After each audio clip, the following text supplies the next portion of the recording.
नमस्कार. आज सविताच्या किचनमध्ये पोवट्यांची भाजी करणार. हे पोवटे हे कडवे वाल नाही आहेत, हे पोवटे आहेत. त्याच्यात एक बटाटा घातलाय, कांदा, टोमॅटो, कढीपत्ता, कोथिंबीर, हळद, मसाला, तेल, मीठ, हिंग आणि वाटलेलं खोबरं, कांदा, कोथिंबीर, लसूण, आलं, हळद एवढं घालून हे वाटण केलंय. आता कढई ठेवली आहे, गॅस पेटवते.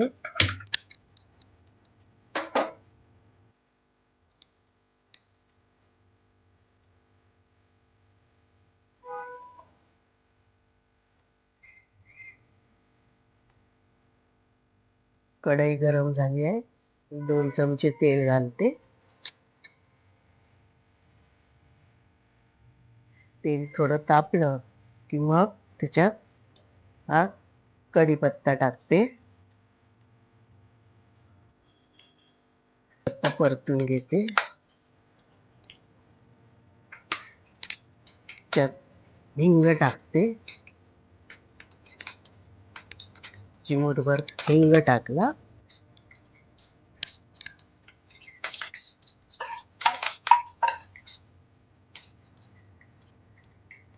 कांदा टाकते.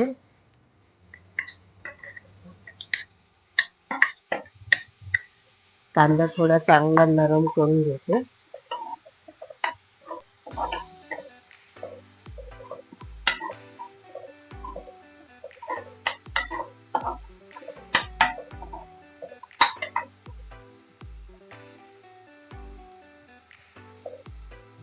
त्याच्यातच टोमॅटो टाकते.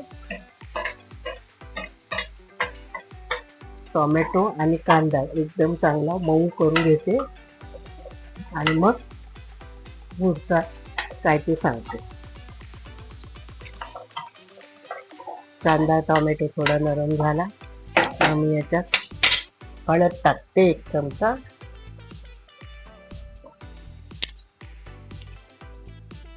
दीड चमचा मसाला टाकला. चवीपुरतं मीठ टाकते आणि चांगलं ढवळून घेते.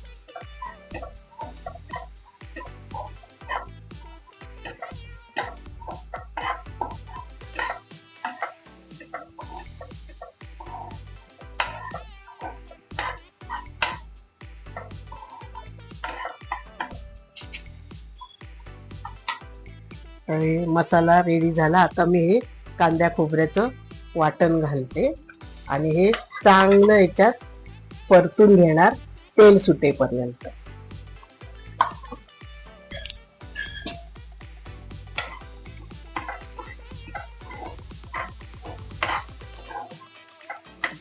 पाच मिनिटं तरी जातील हे चांगलं परतायला, कारण तेल सुटायला वेळ लागतो.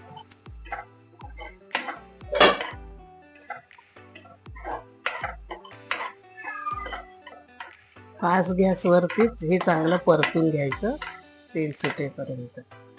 मी 1 मिनिटासाठी झाकण ठेवते म्हणजे लवकर तेल सुटेल. झाकण खोलते.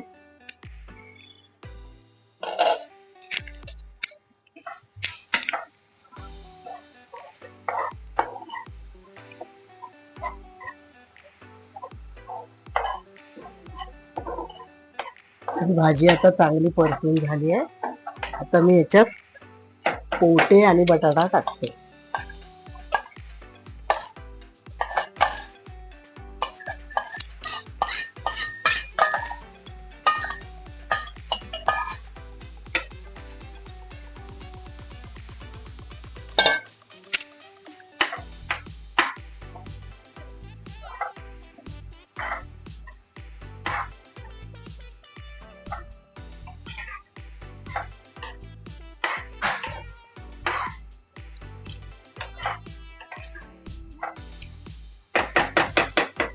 एक झाकण ठेवते.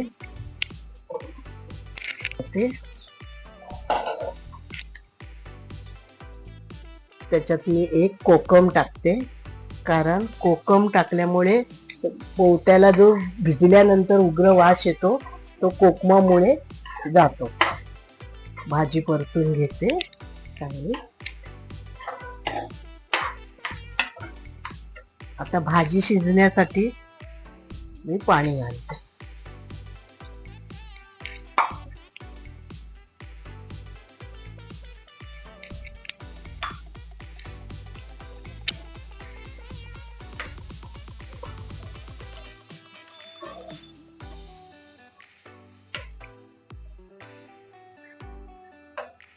आता ही भाजी शिजायला 10 मिनिटं तरी जाते. झाकण ठेवते आणि भरते आणि त्याच्यानंतर मी तुम्हाला झाकण खोलून दाखवेन की भाजी किती शिजली. आता मी झाकण काढते,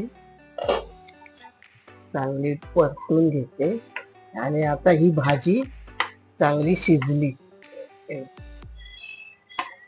भाजी चांगली शिजली आहे, खाण्यासाठी रेडी झाली आहे.